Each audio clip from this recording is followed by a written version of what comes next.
위대한 정치인의 탄생인가?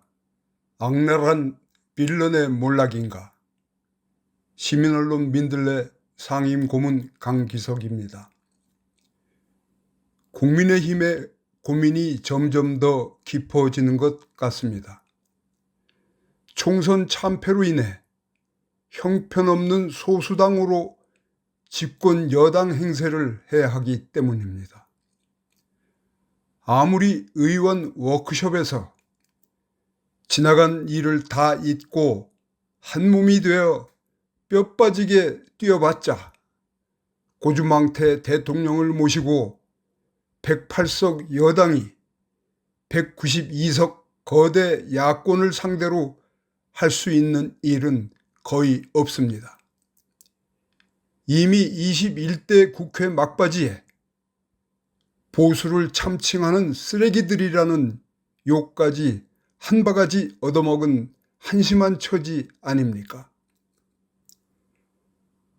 하지만 국힘당이 새삼스럽게 그깟 일로 고민할 것 같지는 않습니다. 21대 국회에서도 소수당이었지만 법사위를 틀어쥐고 마음껏 소수당의 위세를 부려보지 않았습니까? 대통령 거부권 행사 때마다 열심히 그 뜻을 받들므로써 스스로 몸담고 있는 국회의 권위를 시궁창에 쳐박는 대가로 해병대 전우들뿐 아니라 간호사, 농민, 노동자들로부터도 온갖 욕을 먹을 만큼 먹지 않았었습니까? 그러니 22대 국회에서도 얼마든지 욕먹을 각오를 하고 한몸이 되어 뼈 빠지게 대통령 거부권을 받들면 될 일입니다.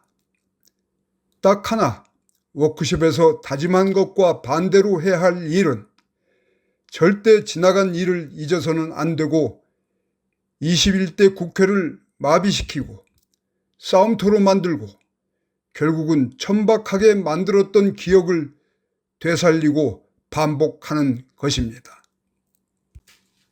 윤석열 정권 들어 집권 여당으로 팔자를 고친 국힘당이 언제 한번 집권 여당의 역할을 제대로 수행한 적이 있었나?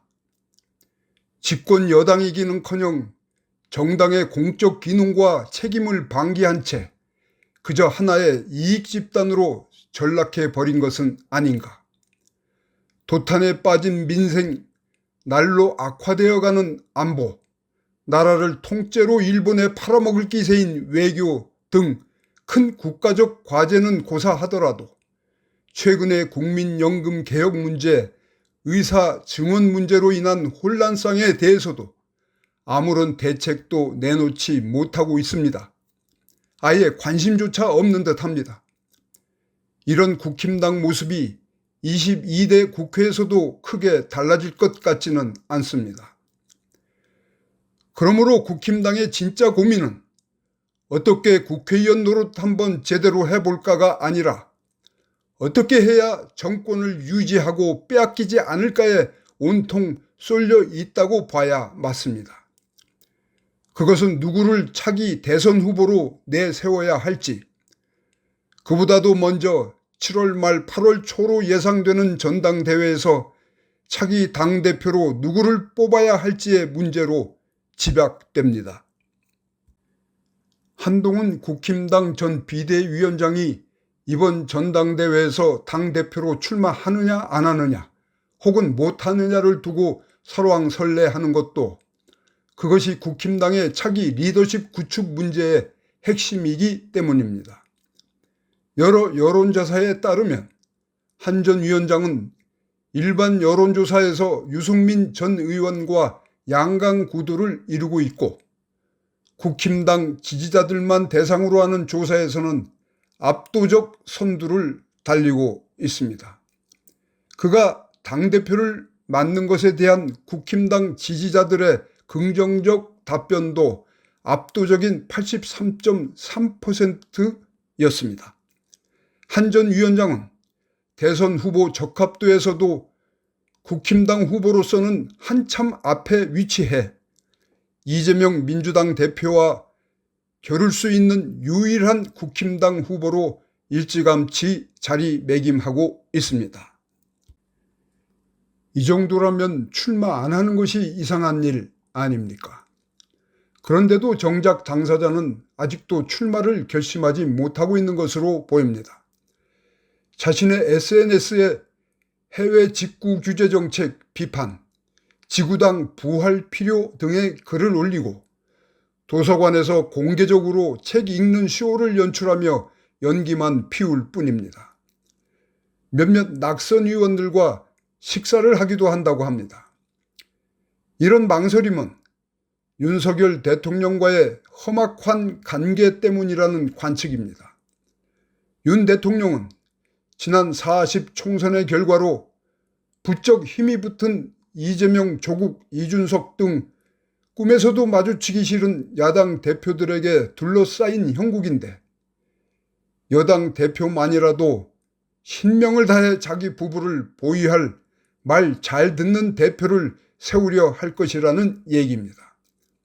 아무리 한동훈이 불과 몇 달 전까지만 해도 자신의 가장 충직한 복심이었다고는 하지만 총선 과정을 통해 그가 언제든 자기 보따리를 챙기기 위해 배신할 수 있는 인물이라는 것을 확인하지 않았습니까? 문제는 한동훈 자신이 윤, 김 부부의 반대와 친윤 세력의 회방을 극복하고 넘어설 역량과 결기를 보여줘야 하는데 전혀 그럴 만한 심적 준비가 되어 있지 않아 보인다는 점입니다. 여기에 더 난감한 상황이 벌어졌습니다. 조국 혁신당이 22대 국회 1호 법안으로 한동훈 특검을 발의한 것입니다. 한동훈 전 위원장이 법무부 장관과 검사 재직 시 저지른 고발사주 의혹, 윤석열 전 검찰총장 징계 취소 소송 항소심을 고의로 패소했다는 의혹, 자녀 논문 대필 및 가족 비위 의혹, 이재명 민주당 대표 체포 동의 요청 시 피의 사실 공표와 공무상 비밀 누설 의혹, 검사의 수사 개시 범위를 시행령 등으로 무리하게 확대해 국회의 입법 취지를 유명무실하게 만들었다는 의혹 등을 특별검사를 통해 수사하겠다는 것입니다. 검찰이 정적 제거라는 불순한 의도를 가지고 수백 번씩 압수수색을 벌여가며 이재명, 조국 두 사람을 난도질하며 그것을 언론으로 하여금 두 사람의 사법 리스크라 부르도록 했으니 이제는 그 반대로 한동훈 사법 리스크의 문이 활짝 열린 셈입니다. 이재명 대표와 조국 대표에 대해 범법자가 처벌을 피해 정치의 영역으로 숨으려 한다는 식으로 맹공격을 퍼부었던 한동훈 전 위원장이 정작 자신의 리스크에 대해서는 어떻게 대처할지 궁금하기 짝이 없습니다. 특검은 검찰 수사처럼 내 편을 봐주는 것 없이 더 혹독할 터입니다. 가급적이면 한동훈 위원장이 국힘당 대표의 자격으로 수사를 받되 국민 누구나 그렇게 생각할지 모르는 방탄 뒤에 숨지 말고 당당히 수사를 받은 뒤 판사 앞에서 구속 적부심 받을 때 자신이 이재명 대표에게 권했던 것처럼 당당하게 자신의 무죄를 주장하는 모습을 보고 싶습니다. 그러나 그런 소망이 이루어질 것 같지는 않습니다. 한동훈 특검이 다른 야당의 협조로 국회를 통과하더라도 윤 대통령이 또다시 거부권을 행사할 확률은 거의 100%입니다. 한동훈이 예뻐서가 아닙니다. 윤 대통령 입장에서 자신과 자신의 부인을 배신한 과거의 신복이 아무리 괘씸하기 짝이 없더라도 특검이 그의 혐의를 캐다 보면 바로 자신들에게 연결될 것이 틀림없기 때문입니다. 그렇게 한동훈 특검법이 무산되고 한 위원장을 당 대표로 옹립한다 해도 국힘당의 고민은 쉽게 풀릴 것 같지 않습니다. 아무리 살펴봐도 그는 정치 지도자로서 함량 미달이기 때문입니다. 검찰 쿠데타 때 행동대장으로서 혹은 쿠데타 기획자로서 그가 보인 모습은 영락없는 빌런이었습니다.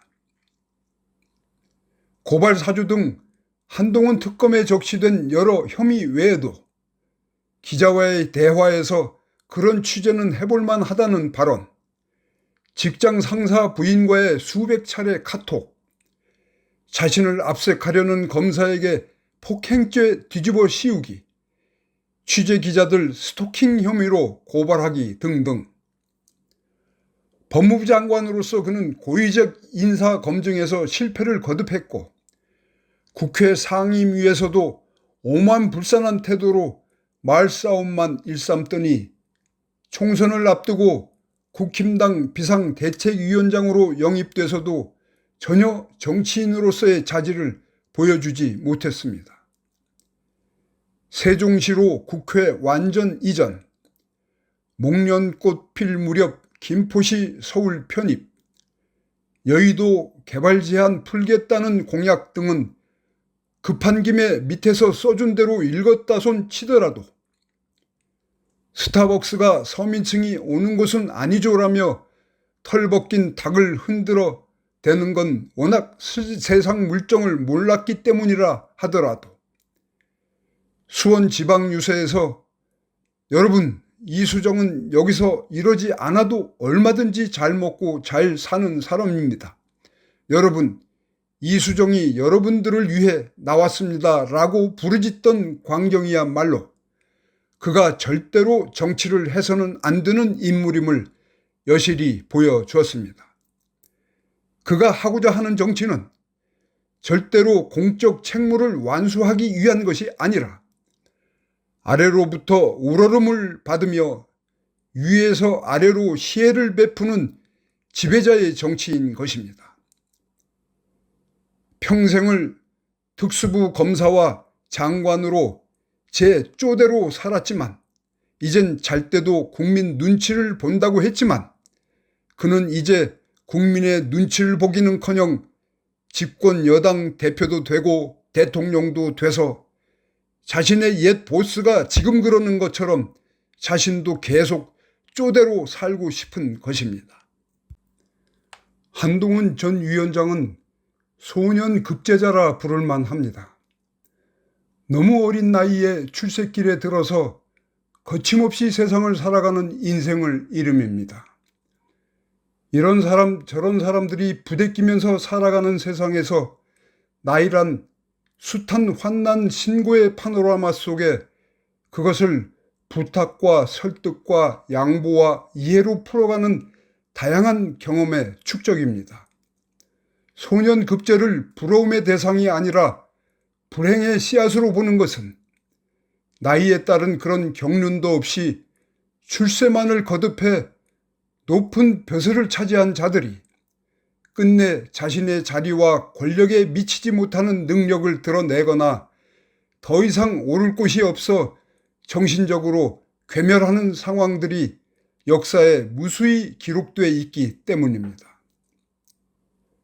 그러므로 한동훈 전 위원장은 계속 자전거 페달을 밟아야 합니다.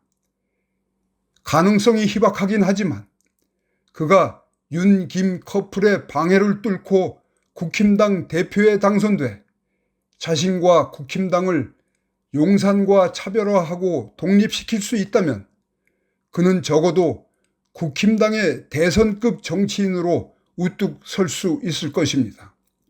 하지만 두려움과 망설임으로 이 기회를 놓치고 왕년의 황태자로 머물러 산다면 그는 곧 무너질 것입니다.